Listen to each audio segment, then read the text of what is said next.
ನೀವು ಪ್ರಯಾಗ್ರಾಜಿಗೆ ಕುಂಭಮೇಳಕ್ಕೆ ಫ್ಲೈಟಲ್ಲಿ ಬರೋದಾದರೆ ಪ್ರಯಾಗ್ರಾಜಲ್ಲೇ ಏರ್ಪೋರ್ಟ್ ಕೂಡ ಇದೆ, ಅಲ್ಲಿ ನೀವು ಬಂದು ಕೂಡ ಪ್ರಯಾಗ್ರಾಜಿಗೆ ಬರ್ಬೋದು. ಇದಲ್ಲದೆ ಕೂಡ ನಾವು ಇನ್ನೂ 3 ಏರ್ಪೋರ್ಟ್ಗಳನ್ನ ಕೊಟ್ಟಿದ್ದೇವೆ ನೋಡಿ. ಪ್ರಯಾಗ್ರಾಜಿಗೆ ಫ್ಲೈಟ್ ತುಂಬ ಕಾಸ್ಟ್ಲಿ ಇದ್ದರೆ ನೀವು ಈ ಏರ್ಪೋರ್ಟ್ಗಳಿಗೆ ಬಂದು ಕೂಡ ಬರ್ಬೋದು. ಒಂದು ವಾರಣಾಸಿ ಏರ್ಪೋರ್ಟು, ಇದು ಪ್ರಯಾಗ್ರಾಜಿಂದ 126 ಕಿಲೋಮೀಟರ್ ದೂರ ಇದೆ.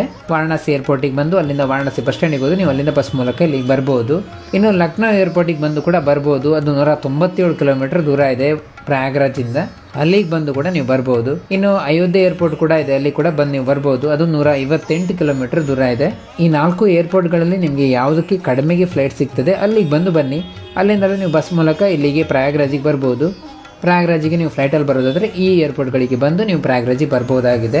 ಇನ್ನು ರೈಲಿನ ಮೂಲಕ ಬರೋದಾದರೆ ಹೇಗೆ ಬರಬೇಕು ಅನ್ನೋದ್ರ ಬಗ್ಗೆ ಕೂಡ ವಿಡಿಯೋ ಮಾಡಿದ್ದೇವೆ, ಅದನ್ನು ಕೂಡ ತಪ್ಪದೆ ನೋಡಿ.